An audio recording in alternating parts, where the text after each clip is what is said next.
this is our LitCast, and today we're going to be talking about A Considerable Speck by Robert Frost. So, to start off, what did you think about the title?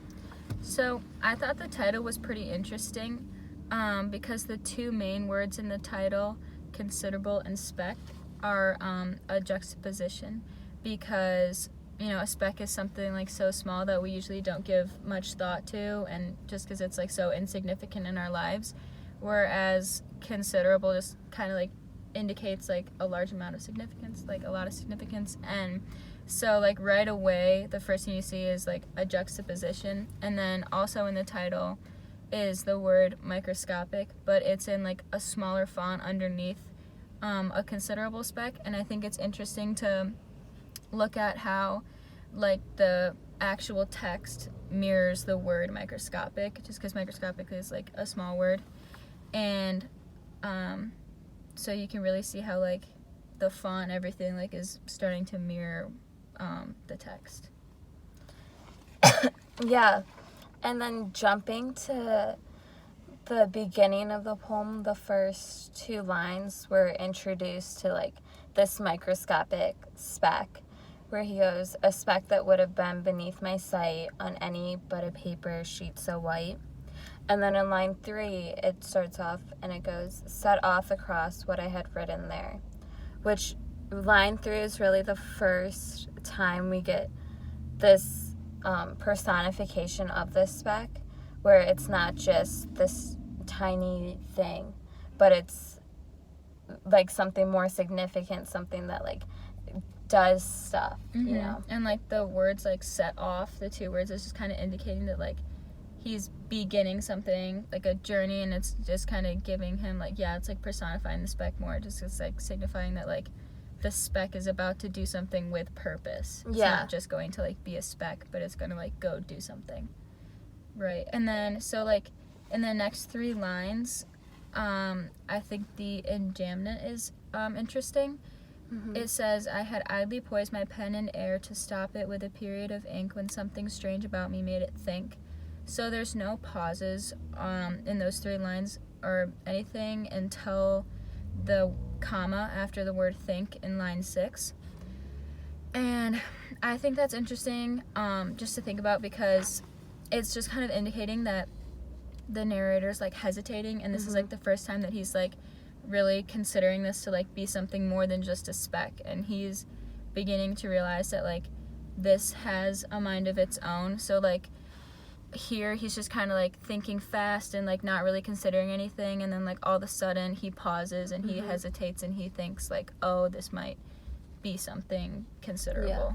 Like the title's kind of like he's having like a realization, like he's taking time to have that, right?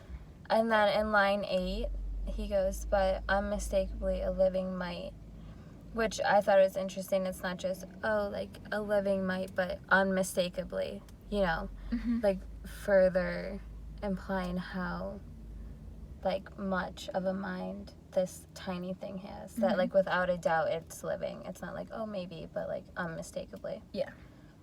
And then in the next line he says, with inclinations it could call its own. And the word inclinations is again personifying the speck. And now he's like telling the readers that it has its own thoughts and like its own feelings, and like this is something that as humans like we're very aware of our own thoughts and our own feelings and how like those affect us as we like go through our day. So like this is just him like showing the readers that like the speck has the same things that like we do, and it's again like personifying it further. And then even more personification can be seen in line 10, where he goes, it pauses with suspicion of my pen. And I thought it was interesting that he chose suspicion as a feeling instead of, you know, he could have chosen like, oh, sad, or like it had a weird feeling, but like suspicion to me is like such like a complex emotion, and that he chose to use it when describing a speck kind of shows how much significance he's giving this speck, that it can have this complex of an emotion. And then further in line 11 when he goes, and then came racing wildly on again. It's not just racing, it's racing wildly. Kind of what we were talking about in class, like giving it its own personality, its own traits. Further giving it, like, significance, like you would give a human with its own traits and stuff. Yeah, and I think that's mainly, like, what he's doing in these kind of, like, these middle 10 lines here, when he's using the words, like, suspicion, racing wildly, loathing, intelligence, and, like, he says to express, and then cunning. Like, all of these words are, like you said, just giving the mite more, like, of a personality.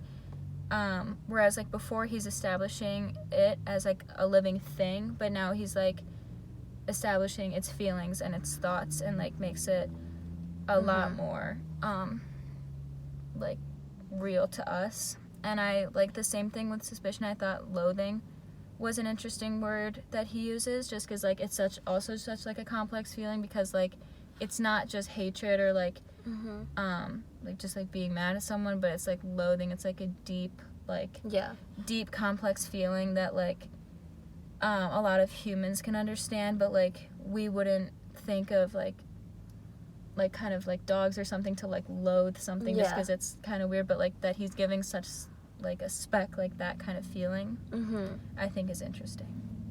Yeah. And then also in line 18, where he goes to express how much it didn't want to die, I thought was a really important line, because it's not just, like, this thing's a living thing, but, like, that this thing has a will to live and a will to not die, and, like, consciously is trying to avoid death, you know? Yeah.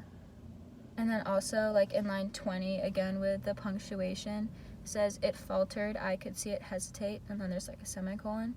So it's, like, kind of the same thing that we were saying earlier, where it's, like, in line 6 it says, when something strange about it made me think, and then he pauses. And then now he's saying that, like, the mite is hesitating just like he was hesitating, so it's just, like, doing a full, like, loop back to, like, him relating his feelings with the mite's feelings, and, like, he's just showing that, like, the mite has the same ability that he did to, like, stop and think and pause, just because, like, it has its own mind and, like, its own feelings, and, like, it wants to make its own decisions. Yeah. And then jumping down to line 24, which I thought was, like, a really important line, where he goes, I have none of the tenderer than thou, collectivistic, regimenting love with which the modern world is being swept. And at first, like, I was kind of confused by it, but learning about it in class, how it's, since this poem was in 1939, and then how it's talking about kind of the attitude of, like, communism and, like, collectivization, and how it's, like, sweeping the world. And I know, like, we're both in history, and, like, we've learned that like, during this time, like, people were so scared of, like, communism, and like, didn't like it or agree with it, like, at all, like, in America, a lot of people. So and I think that's interesting to think about, just because, like, that was, like, a world issue and something on, like, such a big of a scale, where, and it's interesting that, like, he all of a sudden switches to talk about something, like, so big, whereas, like, in like the first, like, 23 lines here, he's literally talking about, like, a mite, which, like, has no significance to any of us, but then he, like, switches it to something that's like super significant, super important in, like, so many people's lives. And I think that it's interesting to see how, like, he transitions from something so insignificant to something then so significant. And like, he kind of does that in, like a mocking kind of way, where he's, like, saying, with which the modern world is being swept. So, like, I think it's just interesting to, like, look at his tone and, like, his attitude, like, in that line 26 especially.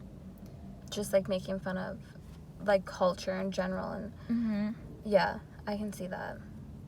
So then, like, the last 4 lines, I thought it was interesting, like, first off, like, visually, how it was kind of, like, separated from the rest of the poem, just because, like, this is kind of, like, his conclusion and, like, his ending thoughts after, like, we've seen him progress his thoughts and his feelings about, like, this mite, and then relating it to something so large, and now, like, visually, like, the readers can tell that he's, like, moved on, and he's going to use all of this just to, like, make his conclusion. Yeah.